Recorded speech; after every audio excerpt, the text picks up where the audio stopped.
Salut à tous. Comme vous le savez déjà, je réponds au nom de Gervais Jean Nadal, professeur des sciences sociales à l'institution Serge César. Pour ça, aujourd'hui, nous parlons les sociétés esclavagistes. Rappelez-vous que dans le cours précédent, nous avons parlé de sociétés primitives. Et que justement, nous parlons tant de faire transition aujourd'hui pour nous voir qui ça va permettre, ça va provoquer l'homme pour passer de société primitive à une nouvelle forme de société que les sociétés esclavagistes. Maintenant, pour parler de société esclavagiste, il y a deux noms très forts qu'on doit retenir. Il s'agit d'un côté de maître et de l'autre côté de esclave.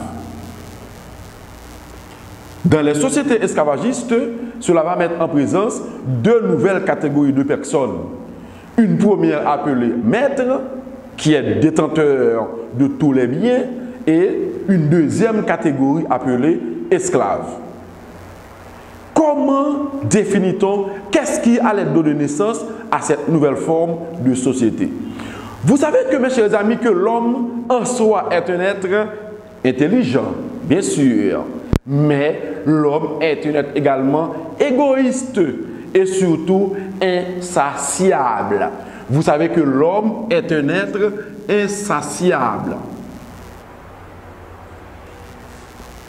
L'homme est un être insatiable. C'est-à-dire, l'homme n'est jamais satisfait.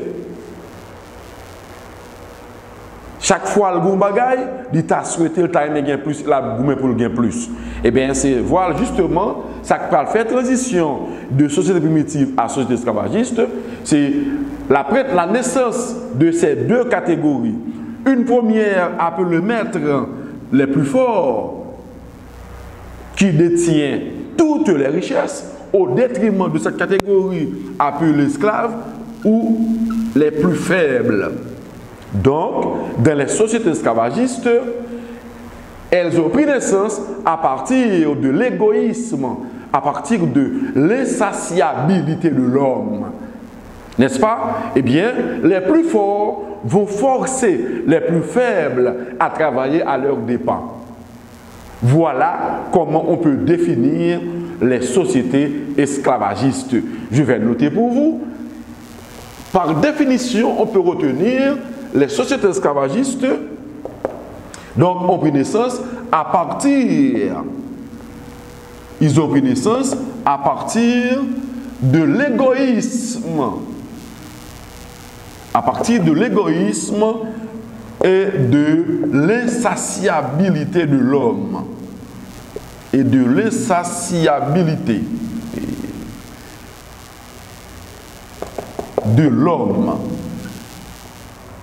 Ok?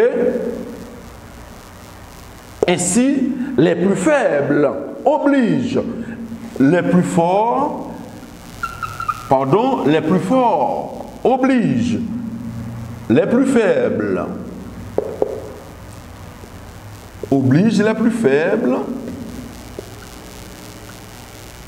à travailler à leurs dépens. Oblige les plus faibles à travailler à leurs dépens.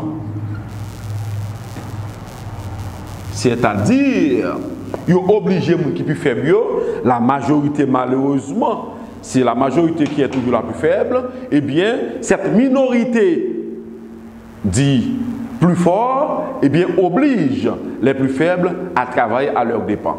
Donc, cela va donner naissance à deux catégories de personnes, comme je viens de le dire tantôt, d'un côté les maîtres et de l'autre côté les esclaves. Et nous aurons à parler de plus amplement dans le plus prochain cours des rapports existants entre les maîtres et les esclaves. Donc, voilà ce qu'on peut retenir en guise de définition aux sociétés esclavagistes.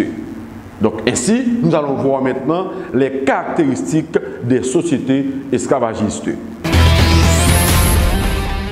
Quelles sont les principales caractéristiques des sociétés esclavagistes?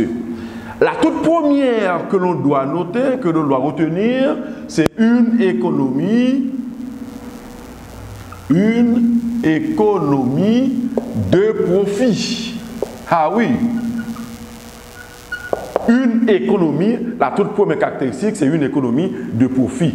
Les maîtres s'arrangent par tous les moyens, quelles que soient les circonstances, pour avoir le maximum de profit possible. Attention, hein? Ils s'arrangent, je parle des maîtres, par tous les moyens possibles, de quelque manière que ce soit, pour maximiser leur profit.